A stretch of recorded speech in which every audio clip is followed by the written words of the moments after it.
Right, well, good afternoon, everybody. Good afternoon. What is it? Well, there it is. It's an unassuming block of sandstone with two iron rings in either side, one in either side, so you can put a pole through it, and if there's enough of you, you can hoist it up and carry it on your shoulder. It weighs about 300 weight, so it'd probably take a few people, so it's portable. That's the first thing to notice about it. It's portable, and it's always designed to be portable. Now you might think, well, there's not much to say about just a lump of stone. Well, it's got various names. The first one is Jacob's pillow stone. And that's because there's a legend that goes with it. Those of you who've read your Bible, who's read the Bible? Just about everyone. Good. In the book of Genesis, there's a guy called Jacob, who's the grandson of Abraham. He's the son of Isaac.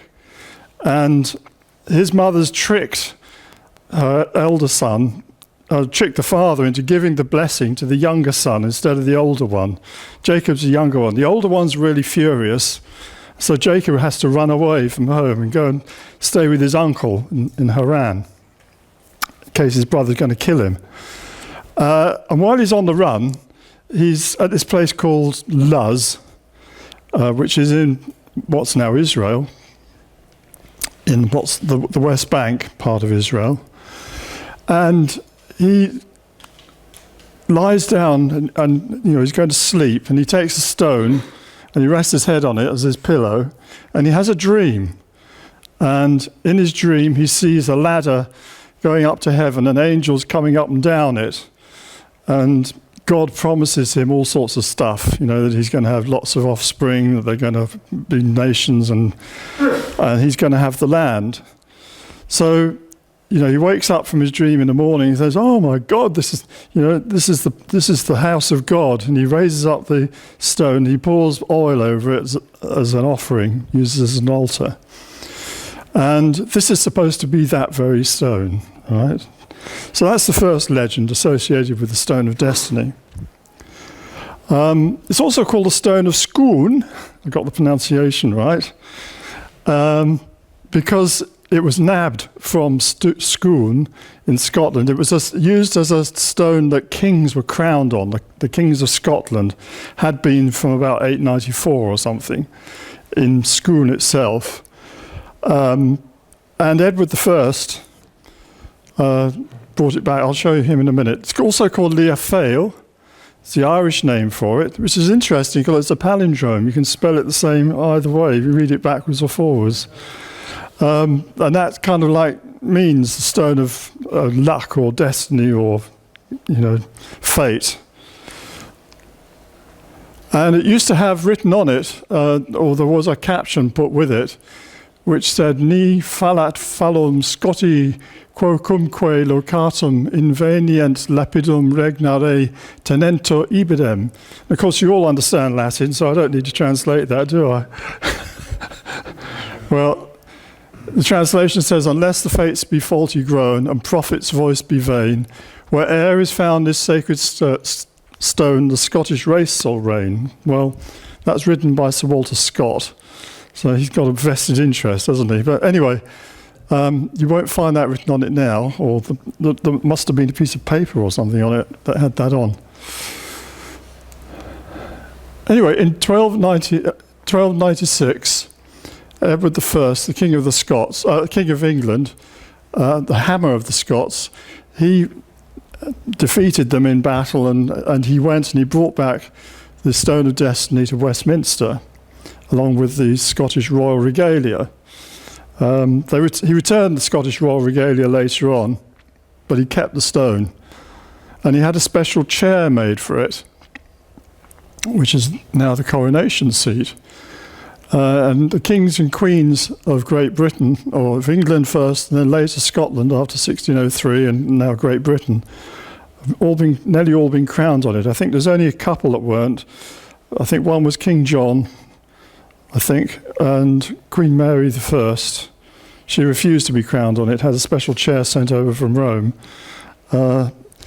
but everybody else has been crowned on it with the stone underneath as a witness. Because the idea is that when you're taking your coronation, you're being crowned, you could take an oath, and the stone bears witness to the oath. And I suppose the idea is that a stone is a pretty permanent sort of thing. And everybody's seen you being crowned on that stone. They're all going to remember, and you break your oath, well, it's going to cause trouble. Anyway, in 1950, it got nicked on Christmas Day by a bunch of Scottish students, Scottish nationalists, in fact, from Edinburgh University, I think they were. And Glasgow University, was it? Makes sense. Anyway, they broke in and they nicked it. And there was hoo-ha. There's actually been a film made about this recently. I went to see it. And they brought it back to Scotland. First of all, they hid it in Surrey, I think. They sort of thought everyone's going to think we're going straight back to Scotland with it, so we'll go down, we'll take the other direction, go to Surrey, let the hoo-ha die down, and then we'll take it to Scotland, which they did. But they returned it. They realised after a few weeks that, what are they going to do with it? They've got it. If they hang on to it, it's just going to get lost, or things are going to happen. And in fact, it was broken during the theft. As the guy pulled it out from under the throne, and it's much heavier than he was expecting. It's sort of a boom on the floor. And I think it had a crack already. But they claim it was broken because the suffragettes tried to blow it up at one point, and they reckon that that's what damaged it. But that's their story, isn't it?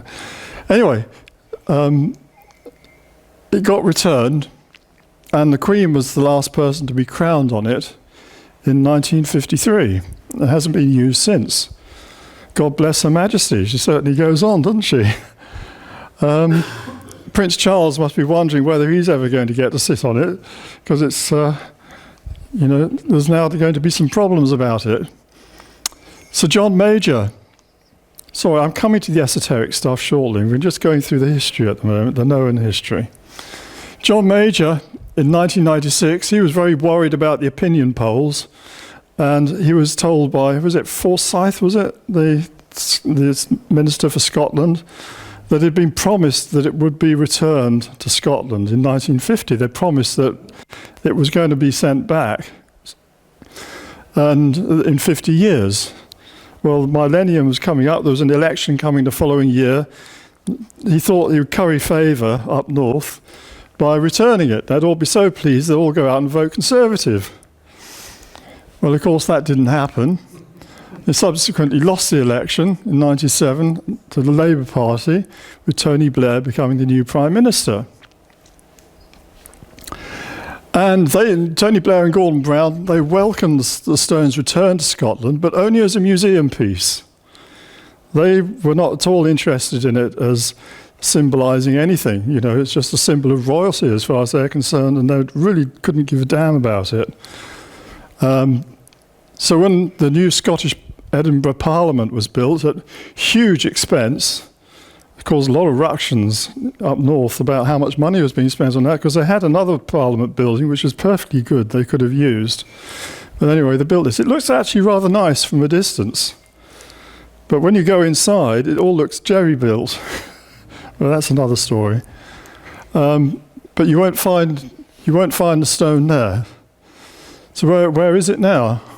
It's actually in Edinburgh Castle, which is interesting because Edinburgh Castle belongs to the Queen. Now, notionally, if it ever came to it, and they were saying, no, we're not going to let you take the stone out, they could block off Edinburgh Castle, land a helicopter, pop it on board, and fly it back to Westminster. I think that might well have been in the minds of the monarch, in the mind of the monarch. Anyway, back in Westminster, you now have the Coronation Seat, looking like a mouth that's had its teeth pulled out. It's a very sorry sight. It's like a discarded film prop. Even if it's 700 years plus old, it kind of looks like it's just rubbish now. It's not needed. And I think that's kind of not a very good symbol for our nation, really, for our Coronation Seat to be looking like it's vacant, empty, not needed, discarded. But maybe if you're Tony Blair and you're very keen on the European Union, that's what you wanted. But I don't know. There is an understanding that it will be returned for future coronations, but no one really believes this. And if Scotland becomes independent and still keeps the monarchy, which is a big if, it's likely there'll have to be two coronations, one in England and one in Scotland. That's my opinion. Unless, as I say, the Queen lands ahead, or she won't be around, would she? But Prince Charles, or maybe it might even be William, has a helicopter landed to bring the stone back. If it's William, he'd take the helicopter himself. He would, wouldn't he? He doesn't need to ask anyone's permission. He can go up in his own helicopter. So, next question is it genuine? I mean, is this all just a load of nonsense? Just a bit of typical British eccentricity being played out using stones and thrones? Well, this is not the stone, by the way. This is just someone's made a lump of concrete with a couple of hooks. And, well, actually, it's probably made of papier-mâché, since they can all carry it. But there's Alex Salmond there. And this must have been in 96. And he said, "There's no suggestion that Bertie Gray made copies," said Mr. Salmond. "It's like the Loch Ness Monster. It's certainly a puzzle and a mystery which is best not definitively answered." You can just sort of excuse my accent. But you can imagine Alex Salmond saying that. I'm going to come back to Bertie Gray because he's actually quite an important figure in this story. But we'll be coming back to him at the end, so I'll say no more about that. So, what's it all about? Well, Ian Hamilton, QC, he was the leader. He's the guy who pulled it out of the throne and dropped it. He's now in his 90s, still alive, amazingly. And he says that he's one of the ones who stole the relic, and he says he remains convinced it's the real thing that Edward I got the real thing. Because there's another... if you got to Scotland and you talk to Scottish nationalist type people, they say, well, you know, when Edward came here, they just gave him a drain cover. You know, we got the real one tucked away, hidden. We just never had it. Yeah. Well, he says he's convinced it's the real thing. And he says here that had it been a substitute for Edward to carry off, it would have been produced when the king, Robert the Bruce, regained his kingdom. In other words, Robert the Bruce would have been crowned on the real one if they'd got it still. And he wasn't. So, you know, the real one was down in Westminster at that time. So the one that's been returned now is the same one. That must be the real thing. So what is this legendary history of the Stone of Destiny? Well, we're going to go through the history backwards, so to speak. So this is Scone Palace. This is actually not all that old, this building. There used to be an abbey here. And next to there, this is where there's something called the Moot Hill. If you ever go there, actually Scone is a really nice place to go. If you ever go to Scotland, up to Perth, it's a beautiful park, and they do very nice cream teas with scones. Anyway, they used to crown the Scottish kings here, and what would happen was all the nobility would gather round and they would acclaim the king. This is the very important part. We still do this in Westminster. You know, all the earls are gathered there, and the dukes and the rest of them, all in their ermines with their coronets on, and they all stand there and they acclaim the candidate for the throne, the last one being the Queen, of course. And that's a very important part of the whole thing, because if you're not acclaimed, you're not accepted by the people, you know, so you don't get to do the oath bit. And they used to do this on this hill, and there's a little chapel there, and you can see yours truly sitting on a facsimile of the stone, like every other tourist that goes there. You want to go and have a selfie taken with yourself sitting on the stone. How could I resist? But anyway, this is the place where they used to do it, apparently, before Edward came along. Now I'm going to say a little bit more about Scotland, first of all. And my apologies to any Scots here. if I leave things out. I'm just a man, a Kentish man. I don't really understand Scotland very well. I do my best. Anyway, originally in the Middle Ages, the early Middle Ages, Scotland was 4 kingdoms, 4 separate parts. You had the Edinburgh bit, which was actually English, believe it or not. It was peopled by the Angles and the Saxons. And Edinburgh is actually named after a Northumbrian, King Edwin. I don't tell you that in the Scottish textbooks. Glasgow bit down here, they were Britons. They were like the Welsh. They were Strathclyde Britons. And they spoke sort of Welsh. And then you had this northeasterly bit. It was the Picts. And they call them Picts. The Romans called them Picts from pictum, meaning picture, painting, because they used to tattoo themselves. They still do. And they were divided into southern Picts and northern Picts, but we don't need to go into that at the moment. And then from about 6th century onwards, early 6th century, the Dalriada Scots invaded this part here from Ireland. They came across from Ulster, and it's actually no distance at all from the Mull of Kintyre across to sort of northern Antrim, I think it is. And they went across there, and you had a guy called Columba or Columkill. This little island of Iona here, that's called Mull, that bigger island. There's a little tiny island called Iona, and that's where they started crowning the kings of Dalriada, Scotland, and Columba or Columkill, Christian who converted the Picts later on. He crowned the first king of Scotland in that area there, in Iona. So we have here the movements of the Stone of Destiny.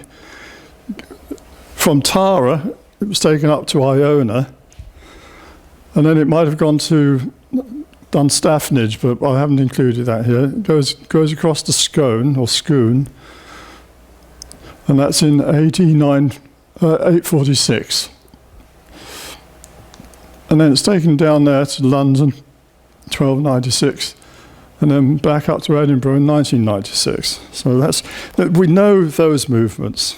It's pretty clear. So that takes us back to Ireland now, divided into 4 sub-kingdoms, and the high kings were at Tara. And that's an interesting place as well to go to if you're interested in antiquities, as I expect most of you are. And this brings us back to the so-called invasions of Ireland. When you go into the Irish annals, and they talk about the different peoples who came to Ireland at different times and different invasions. And they count, most of the accounts give us 5 different invasions.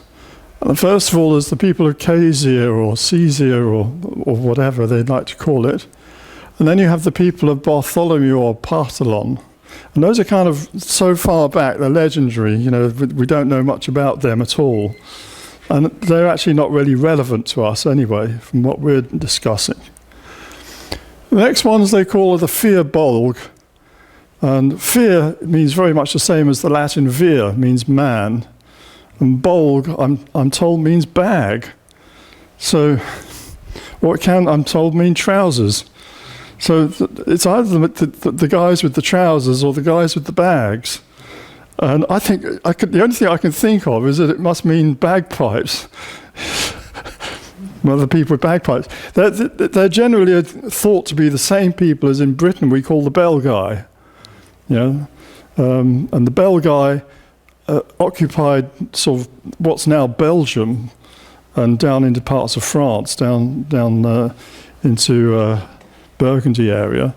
But also parts of England, there were Belgae tribes, like the Atrebates, occupying southern England. And then we have people they call a Tuatha de Danaan. And then finally we have ones they call the Milesians. And it's only the last 2 I'm going to bother with. So the Tuatha de Danaan, and what does that mean? Well, if you look in sort of standard touristy, acceptable, politically correct textbooks, they'll all tell you, oh, Tuatha de Danaan, that means the people of Danu, the goddess. Well, I've not found any reference to any Danu goddess in any other context whatsoever. So I just don't know where they've got this from. It doesn't make sense to me. However, there is another translation, which is tribe of Dan. And that actually opens up a lot more, makes a lot more sense. You begin to understand. So who is the tribe of Dan? Well, the tribe of Dan, they defeated the Fir Bolg and took most of Ireland. And nowadays, of course, if you go to Ireland and say, oh, the Tuatha de Danaan, they're kind of spirits. They kind of, sort of inhabit the land. They're sort of spooky things. Well, yeah, they're the older people, perhaps. They're said to have, in the Annals, it says they framed the stone and kept it at their capital of Tara. Now, if you frame something, it doesn't mean you made it. It means you put it into something else, doesn't it? Which is very much what Edward I did when he framed it in his throne. So I'm beginning to see it in that context, that that's what they did, that they framed the stone and kept it in their capital of Tara. And this seems to be linked with the conquest of northern Israel by the Assyrians. And I'm going to explain that to you. Now, you've read your Bible, you all told me you had, or most of you. So you know all about King David and King Solomon and what, how they ruled in Jerusalem and Ark of the Covenant and Indiana Jones. And, you know all this Bible history. What you probably haven't read or have forgotten you ever read was there was actually a civil war after King Solomon died. Yeah, his successor, I think he's called Rehoboam, became king of Israel with his capital in Jerusalem. And he said, look, you think my father was strict in his taxation? Well, I'm going to tax you all the harder. And the northern kingdom, now there were 12 tribes. You remember that? 12 sons of Israel, 12 tribes, etc. The northern 10 said, well, tax what you like, mate, but we're off. And they chose their own king. I think he's called Jeroboam. And they established a new capital for themselves at a place called Samaria. And I think there might have been a bit of a small war, but they won it, and they were off. So then the southern kingdom, which was composed of just 2 tribes, Jerusalem is actually in the lands belonging to the tribe of Benjamin. And then you have the other tribe, Judah. And Judah and Benjamin formed a kingdom, which was then forth known as Judah or Judea, and the Jews are descended from that, right?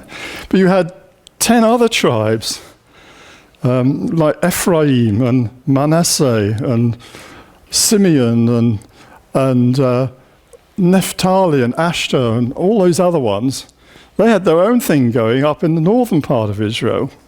And you read the Bible, for a while you have the 2 kingdoms being discussed in parallel. But the northern guys are always naughty. They always don't do what God wants. They worship idols, they do this, that, and the other. They go the wrong way. So there was a splitting up of the kingdom of Israel, which occurred around 931 BC. And then the southern 2 tribes, now called Judah or Judea, northern 10 tribes continued to be known as Israel. Right, so the name Israel carried on, and not unreasonably, the 10 tribes said, well, look, most of us are here, we're Israel, you can be Judah. And if you look on the black obelisk of the Assyrians, you find that in the British Museum, by the way. It actually records something of this northern kingdom. In 853 BC, King Ahab of northern Israel was defeated by Shalmaneser III, king of Assyria. And you'll find that in the Assyrian Annals. And on the black obelisk, you can see here, King Jehu of northern Israel pays homage to Shalmaneser. And there he is, bending down, paying homage to the king of the Assyrians on the black obelisk. Well, that wasn't enough. And the northern kingdom They were invaded and taken away into exile by the Assyrians in 722 BC. So Shalmaneser, or whoever it was, I think it might have been one of the others actually by that time, came in, carried the whole lot away, and took them off to the Caspian Sea, most of them, to the lands of the Medes, and he put other people back there. That's what the Assyrians used to do. They used to move people around, like chess pieces on a chessboard, so they wouldn't be too attached to wherever they were, and they would be kind of, thrown up in the air, and much easier to control that way. So that was the end of them. Bye-bye northern Israel, bye-bye, Samaria and all the rest of you. You're all gone. But that wasn't enough. In 712 and 701, he carried off most of the tribe of Judah as well. Left Jerusalem behind. They couldn't get in there. They were defeated. But an angel came along and struck down the Assyrian army. So they had to go home. But the 712 and 701, they carried off most of them.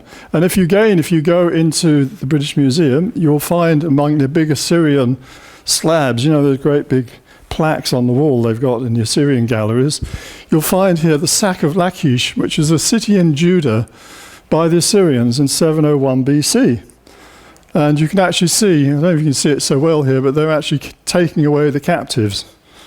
So they were depopulating large areas to have a nice slave force that were going to do work for them. Not very nice people, the Assyrians, it has to be said. But if you're a Tuatha de Danaan, what are you going to do? Here you are, you're living in the land of Dan, which is on the coast. And you are people who use boats. You're traders. That's your role in life. You live in what area is now more or less Tel Aviv. You're on the coast, you've got nice beaches to sunbathe when you're in the summer, and then you've got your boats, and you go off and you do trading stuff, and you come back. You're not very far away from Jerusalem. You're not very far away from Bethel, which is where the stone supposedly was at the time of Israel, or Jacob, as we might call him. Ephraim, he's the leading tribe. This is the leading tribe of the northern kingdom, as it was. What are you going to do? Well, I'll tell you what I would do. I would get in my boats and I would get the hell out of there. Syrians on their way. We know what they're like. Never mind, it was lovely here while it lasted. Let's get out. And you've probably got friends elsewhere because you're a trader. You know all these people out there in other places. Particularly in Britain, you would know them because you've been busy buying tin from them for years, for centuries. The whole Bronze Age depended on having tin to mix with your copper. You get your copper from Cyprus, but you get your tin from Britain, from Cornwall particularly. So you know people all over the place, and you're not going to hang around, are you?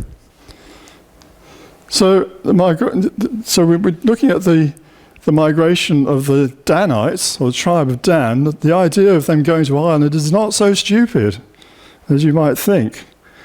And that seems to be what the Irish annals are trying to tell us. And it seems to be saying that they brought the stone with them. They certainly had the opportunity. So what's all this thing about the Milesians? That's the next lot that come along. They defeat the tribe of Dan, the Danites, and they take over. And sometime after the fall of Jerusalem to the Babylonians in 586 BC, right? We've done the Assyrians. The Babylonians, the next bunch, they come along and they siege Jerusalem and they carry away everybody and take all the treasures that they can get their hands on, the typical looting Babylonians. And they go back to Babylon with all the gear and they take away the remaining Jews from Jerusalem, and where they're going to wail by the waters of Babylon. And you're going to have Daniel the prophet, and all of that's going to go on after this. So they're coming along in 586 BC. But they don't take everyone. I just want to finish that thing about what happened to the Jews when they were taken away. Their last king was called Zedekiah. And he had made a pact with the Babylonians. They'd actually put him on the throne, deposed the last guy, Hezekiah, put him on the throne, made a pact. He's going to pay them so much tax per year, so many bars of gold and silver. And then once they're gone, he went to the Egyptians and said, "Oh, can we make an alliance? These Babylonian guys, they're a real pain. They want all this money, and you're great kings." And the Bible, God warns us, said, "Don't do that. You're leaning on a reed. The king of Egypt's not going to really help you." And of course, then the Babylonians came back really angry with him, killed all his sons in front of him, blinded him, took him back to Babylon and beheaded him. End of the line of David. End of the line of David. And God's made all these promises to David that there'll never lack a man on his throne, etc., etc. Out the window.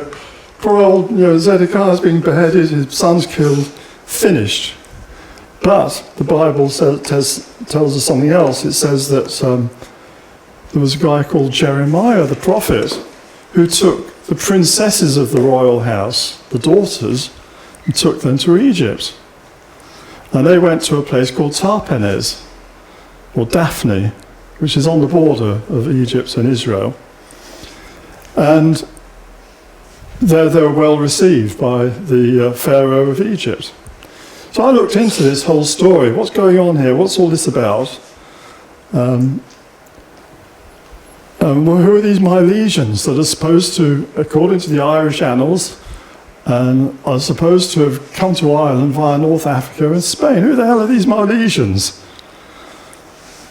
Again, if you start looking in the standard histories, etc., blah, blah, blah, blah, or you look it up on the internet and say, "Oh yeah, the Milesians," that just comes from the Latin milesus. It means a soldier. These are soldiers, basically, who came over from Spain. Don't think anything of it. No, that's not what the Irish annals tell us at all. It tells us there was a bloke called Milede, or Miletus, and he's also called Gallo, and he came to Ireland via North Africa and Spain, and he married the daughter of the King of Ireland. Well, there was a city called Miletus, and at this time that we're talking about, around 586, sack of Jerusalem, well, between 700 and 550 BC, Miletus was the greatest city in Ionia. It was the city of the Greeks. Had colonies all over the place, including in Egypt and on the Black Sea. And there were a lot of Milesians who worked as mercenaries, and they worked for the Egyptians as mercenaries.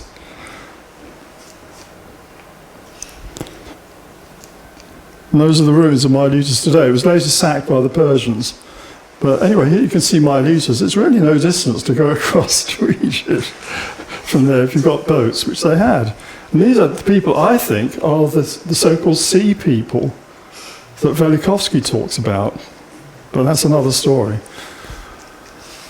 So just to put us into context, I'm not inventing all this, here is the 26th dynasty of Egypt, according to Manetho, and we know this pretty confidently because we can date it from 525, which is when the Persians invaded Egypt and conquered it, Cambyses, 525. So we know that Ahmosis was deposed at that time, so we can count back. They give us the dates of the rulerships of the different pharaohs, so we can date exactly back who was ruling when. Very easy. So we can see that during this period, Pharaoh Afres, in 586, he was on the throne. He's the Pharaoh Hophra that it talks about in the Bible. And his father was this guy called Sarmaticus II. And he's the guy who defeated the king of Judah, called Josiah, in 609, in a battle at Mount Megiddo. Stupidly, the king of Judah went out. He didn't really want to fight him. He was going off to fight other people, the Syrians. And Judah, the king of Judah, came out and fought him and died.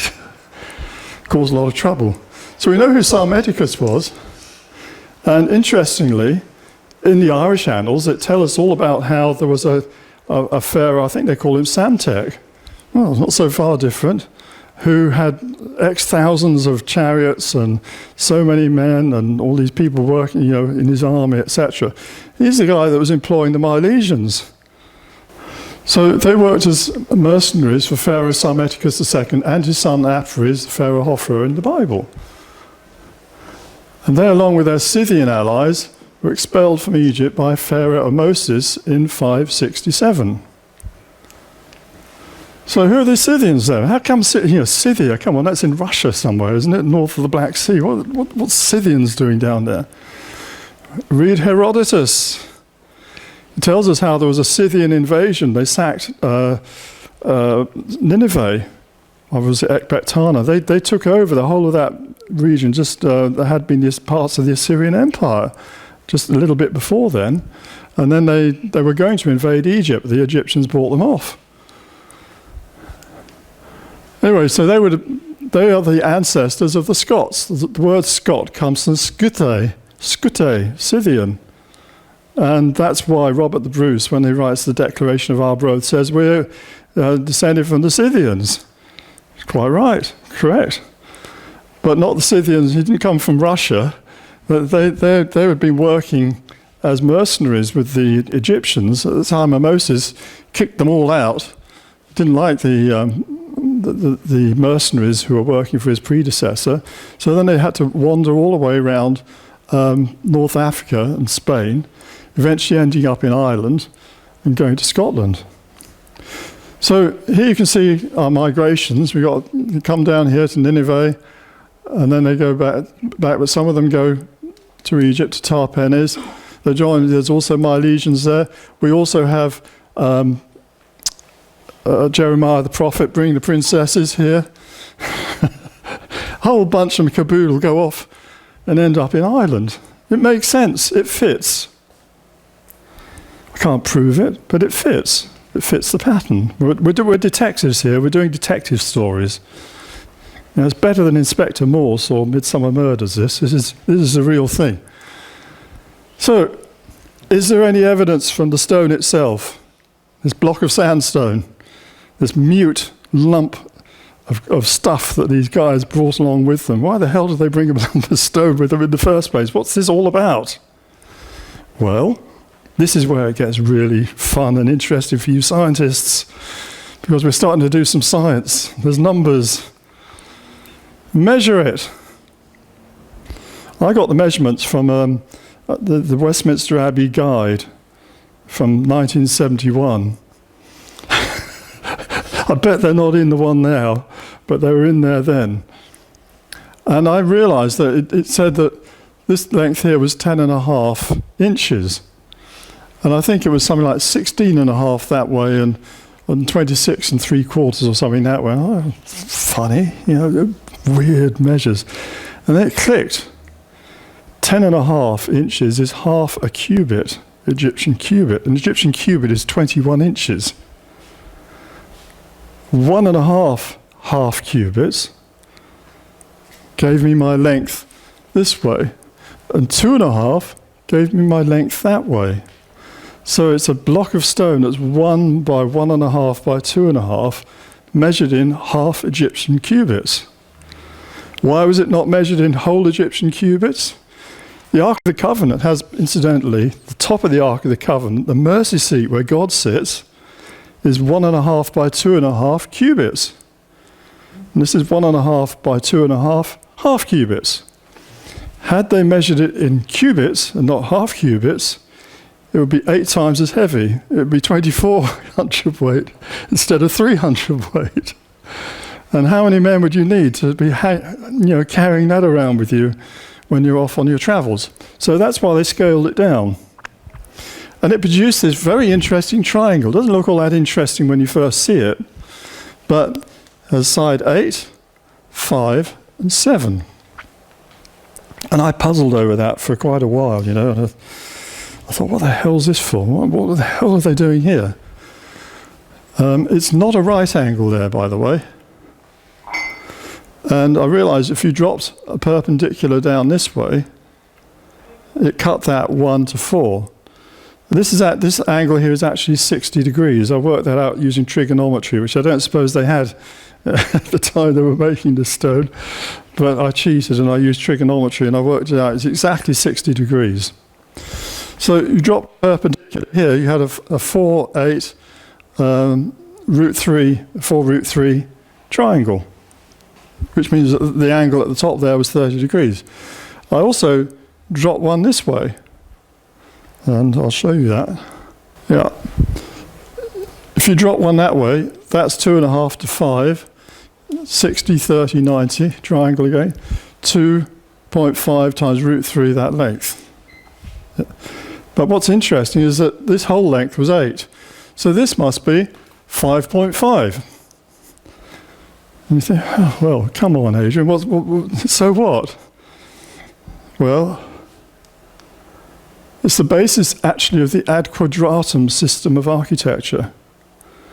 I didn't include the other bit that I could have done, the ad triangulum system, but we hadn't got time for that.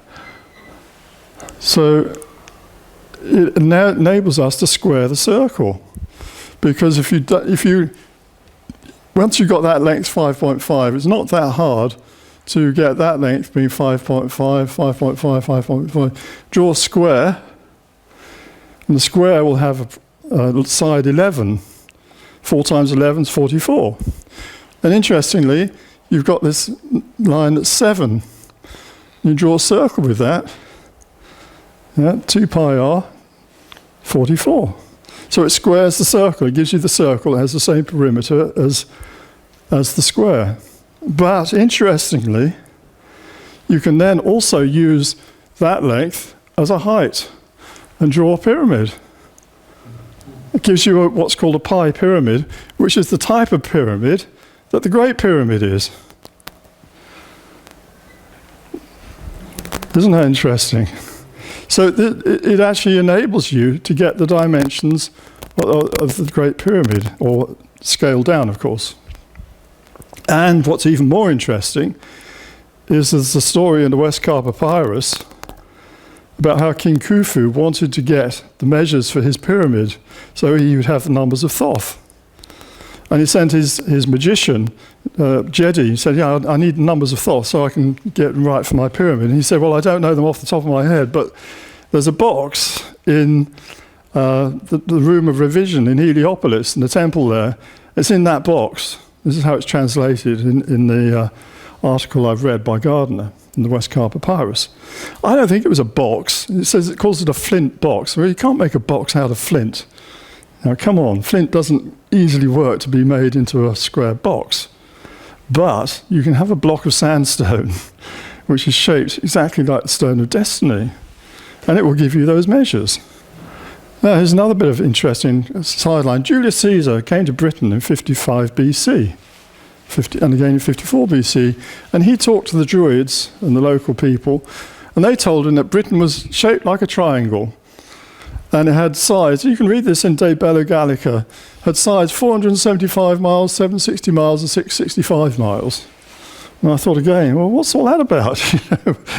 Very exact and complete nonsense, of course, because Britain's not shaped like that, but why are they saying that? If you divide each side by 95, it gives you 785 again. Exactly the same triangle that would produce the pyramid. So this was knowledge that was obviously in Britain at the time when Julius Caesar was here by the priesthood, the Druids. So we come back to Jacob's ladder, right? So there's Jacob. Yeah, this is how you see it in paintings. He's fast asleep. He's having a nice dream. Angels going up and down the ladder. I don't think it was like that. I don't think that's what he dreamt at all. I think he dreamt that. The ladder they're going up and down is a pyramid. And the pyramid is supposed to enable you to get back to heaven. And that's what it's all about. Now, I'm coming back. I said I'd come back to Bertie Gray. Now, when they stole the Stone of Destiny and they broke it, they thought, oh, heck, what are we going to do? We've got to get it fixed. We're going to be in big trouble. So they took it to the local stonemason in Sauchiehall Street, Bertie Gray, who was a Glasgow councillor and a Scots nationalist, but of the romantic kind rather than the Alex Salmond kind. So he drilled holes into the stone and put copper tubing in there to fix it together again and to hold it, repaired it. Did a very good job, actually. But during the course of that, he had some fragments of the stone. And this guy, what's his name? George Thompson, Reverend George Thompson, was doing research on the Stone of Destiny. And he was obviously a good chatter and a good talker. He's from Northern Ireland. and persuaded Bertie to part with at least some of these fragments. And then he was a British Israelite, which is something else. That's belief that the Israelites, the 10 tribes ended up here, but that's another story. We'll save that one. He persuaded him to give him some fragments, and then he or some friends went to Bethel and dug around. They found some rocks, sandstone. They've been told there's no sandstone in Israel. Well, they found sandstone in the Bethel area, took a sample, brought it back, and then got a geologist to compare the two under a microscope. And he said the geologist was not told where the rocks were in advance, concluded that it's possible that the specimens may be very closely related, both in space and time. They may both be part of a rock bed, which shows a gradual structure. I got a video, someone gave me a video of a lecture about all this, so I took a couple of slides off it. That's the sample from Bethel, from the video. And that's a sample taken from the Stone of Destiny. Now, I'm not a geologist. I can't judge. I would love someone to do this again under scientific laboratory conditions, get the stone, take a little sample off it, go to Bethel, get a little rock, all being photographed, all carefully scripted, things put in sealed bags, etc. Scientific, undisputable. But to my eye, those look pretty much the same. So who knows what's going on here, but I leave that with you. And you'll find a lot more. This is only covering in a fairly superficial way. The evidence, etc., you'll find in my book. I brought a few copies along with me. And that's it. Stone of Destiny's remarkable properties providing easy geometry numbers of Thoth. Was such a stone known in antiquity? Yes, we confer its existence from the Westcar Papyrus, time of the pyramids were built. This document tells us of a box and provide the numbers of Thoth. The box can be understood as really a throne stone. Now, interestingly, we were talking about Osiris last time I was here. When you look at pictures of Osiris sitting on his throne from various papyri, you'll see tucked underneath it what looks very much like, the side view of the stone stuck underneath the throne of Osiris. And the evidence from Julius Caesar shows that triangle was known at the time of the Druids.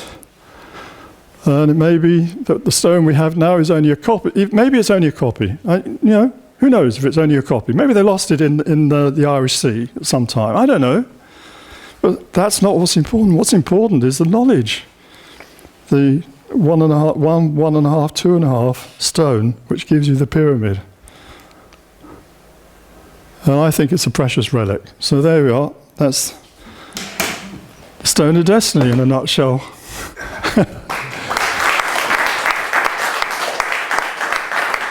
Any questions, anyone? You're all gobsmacked. Reading my Bible, I knew about Samson. Yeah. I think Jacob might have been related if he was using a 300-weight pillow. Explain, please. Well, how did he puff up his pillow? A 300-weight? Yeah. Carrying it around. Yeah. Well, I guess maybe it was half buried. Yes. One observation first. Bethel means the house of God. Yes.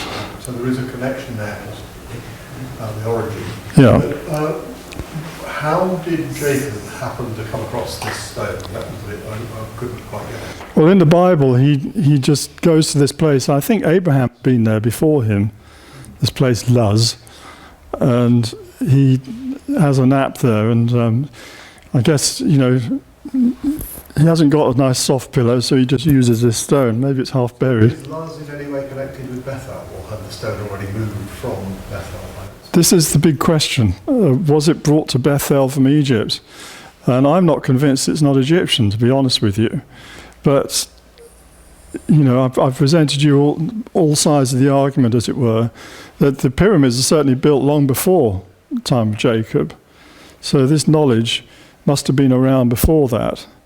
And it's not impossible, in my opinion, that the stone was nicked at the time of the Exodus and brought to Israel, and a new etymology about Jacob established for it then. But this is just speculation. I can only tell you what's said in the legends and in the books. But it seems to me quite possible it's Egyptian in origin, really, and older than the pyramids. Thank you very much, Adrian. Most interesting lecture. Can we have... Thank you.